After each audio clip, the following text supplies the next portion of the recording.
Assalamualaikum warahmatullahi wabarakatuh. Di sini saya akan mempresentasikan tentang komponen-komponen CPU komputer dan fungsinya. Sebagai tugas mata kuliah organisasi dan arsitektur komputer, dosen pengampu yaitu Ibu Siti Mayasaroh STMkom. Berikut untuk kelompoknya, yaitu kami dari kelompok 3 dengan diketuai oleh Teh Yati Sumiati dengan anggota Salsabila Pikaria, Dina, dan Yesa. Yang pertama yaitu pengertian CPU. Pengertian CPU yaitu adalah Central Processing Unit. Nah, perangkat hardware yang berfungsi sebagai pemroses data utama dalam sebuah komputer. Nah, CPU dapat disebut sebagai otaknya komputer karena CPU mengatur semua aktivitas dan jalannya semua program termasuk aplikasi atau software di dalamnya. Kedua yaitu adalah fungsi CPU. Fungsi CPU ini sendiri melakukan aritmatika dan logika terhadap data yang diambil dari memori atau dari informasi yang diberikan melalui beberapa hardware. CPU terbilang kompleks dalam melakukan pemrosesan dari instruksi-instruksi yang diberikan. Instruksi-instruksi tersebut lalu disimpan terlebih dahulu pada RAM dan random access memory. Kemudian setiap instruksi akan diberi suatu alamat unik yang disebut alamat memori. Suatu alamat unik yang disebut alamat memori. Selanjutnya CPU dapat mengakses data-data di RAM dengan menentukan alamat data yang dipilih, seperti itu. Nah, di sini saya dan rekan-rekan saya akan menjelaskan apa sih itu komponen CPU komputer. Nah, yang pertama di sini ada caching CPU, yang kedua ada motherboard, yang ketiga prosesor, yang keempat kipas prosesor, yang kelima RAM, keenam hard disk, dan ketujuh CD atau DVD-ROM, ke-8 VGA card atau video graphic adapter, 9 shortcut, dan ke-10 yaitu power supply. Komponen CPU komputer yang pertama ada casing CPU. Casing ini berguna untuk melindungi berbagai komponen-komponen yang terdapat dalam CPU agar lebih terlindungi dari debu, panas, air, atau hal-hal yang dikhawatirkan akan mengganggu kinerja CPU itu sendiri. Selain itu, juga berfungsi sebagai tempat untuk meletakkan dan memasang berbagai komponen seperti motherboard, power supply, optical disk drive, hard disk, dan lain-lain. Yang kedua, motherboard. Motherboard merupakan sebuah tempat berbagai komponen elektronik serta komputer lainnya dipasang dan tentunya bisa terhubung satu dengan yang lain. Komponen-komponen yang menjadi bagian inti dalam motherboard adalah prosesor, sound card, video card, hard disk, dan lain-lain. Motherboard juga berfungsi sebagai media penghubung untuk setiap komponen komputer agar dapat saling berkomunikasi dengan komponen komputer lainnya. Yang ketiga, prosesor. Prosesor adalah salah satu komponen inti karena jika tidak ada prosesor, kemungkinan perangkat komputer tidak dapat bekerja sama sekali. Oleh karena itu, banyak yang bilang bahwa prosesor adalah otak dari komputer. Adapun fungsi prosesor adalah melakukan pemrosesan data dan informasi pada komputer, mengintegrasikan seluruh komponen internal yang ada pada komputer, serta meningkatkan performa komputer. Selanjutnya, RAM.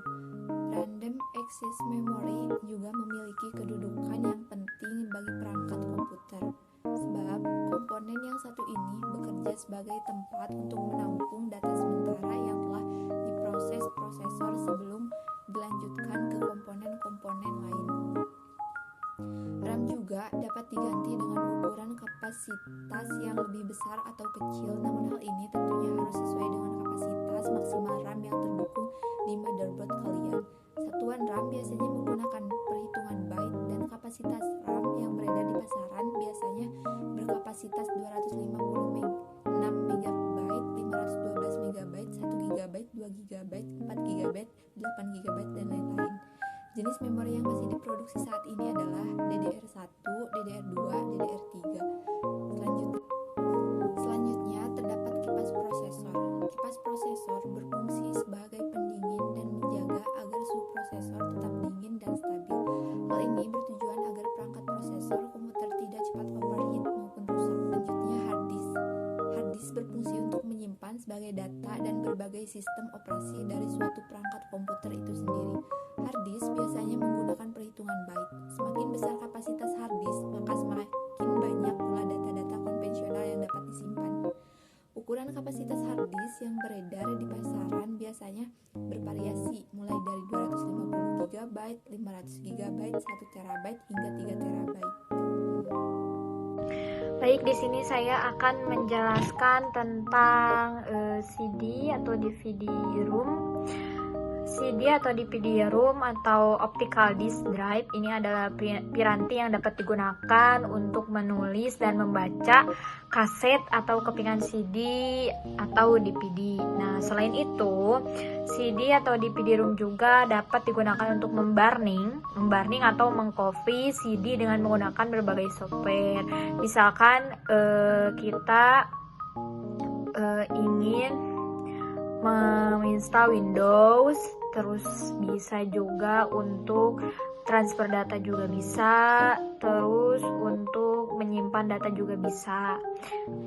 Nah, sedangkan format yang termasuk ke dalam CD DVD ROM adalah CD ROM drive, CD RW drive, DVD ROM drive, dan DVD RW drive, seperti itu. Kedelapan ada VGA card. Di sini VGA card yaitu video graphic adapter. Nah, merupakan salah satu komponen yang sangat penting untuk sebuah perangkat komputer. Hal ini dikarenakan VGA berfungsi sebagai pengolah data grafis sebelum ditampilkan ke monitor.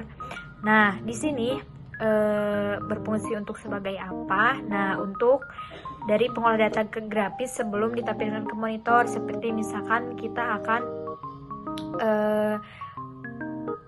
menampilkan sebuah PowerPoint atau data-data tersebut yang ada di laptop kita atau di komputer kita bisa melalui colokan VGA, terus dicolokin kepada proyektor tersebut, ke monitor tersebut. Nah, nantinya akan menampilkan grafis dari monitor tersebut. Nah, dan yang ke-9 yaitu ada sound card. Piranti ini lebih berfungsi sebagai pengolah audio untuk perangkat komputer. Sound card juga berfungsi sebagai prosesor audio yang mana dapat mengubah sinyal analog atau sinyal digital yang masuk ke dalam input kartu lalu menghasilkan audio atau suara pada sistem komputer.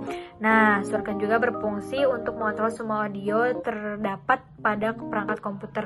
Misalnya kita ingin mendengarkan sebuah lagu terus mendengarkannya itu dengan headset atau earphone. Nah, colokannya juga bisa kita masukkan ke sound card tersebut. Jadi nanti si suaranya itu langsung masuk ke earphone atau ke headset kita. Nah, dan yang terakhir yaitu materi ke-10 yaitu power supply. Nah, ini bagian yang sangat penting menurut saya karena kenapa? Kalau misalkan komponen-komponen CPU tidak ada power supply-nya itu tidak akan berjalan gitu, karena arus listriknya itu dari si power supply ini gitu, daya listriknya itu. Jadi berfungsi sebagai pembagi daya sumber arus listrik pada setiap komponen-komponen komputer. Selain itu, power supply berfungsi mengubah tegangan DC menjadi AC sebelum dialihkan ke setiap komponen-komponen komputer itu sendiri. Jadi untuk yaitu arus listrik juga, karena kalau misalkan tanpa listrik kan tidak bisa gitu sebuah CPU akan hidup. Di sini saya akan menjelaskan tentang modul I/O. Nah, apa sih pengertian dari modul I/O itu? Modul I/O ataupun modul input output adalah interface CPS ataupun central switch untuk mengendalikan sebuah peripheral atau perangkat input-output yang ada pada sebuah sistem komputer.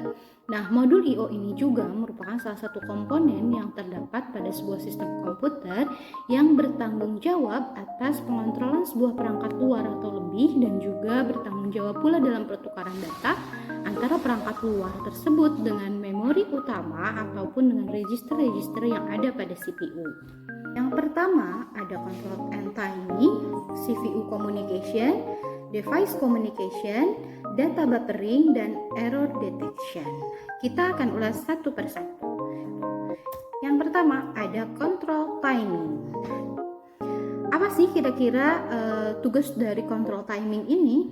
Nah, kontrol dan timing pada sebuah modul I/O berfungsi sebagai pengatur aliran data atau research internal dari CPU ataupun memori dengan device-device eksternal yang ada pada sebuah sistem komputer. Nah, untuk prosedur transfer data dari device ke CPU, yang pertama, CPU memeriksa status device melalui modul I/O terlebih dahulu. Kemudian device memberikan statusnya melalui modul I/O. Nah, yang ketiga, setelah siap ataupun ready, CPU ini meminta agar device mengirimkan datanya.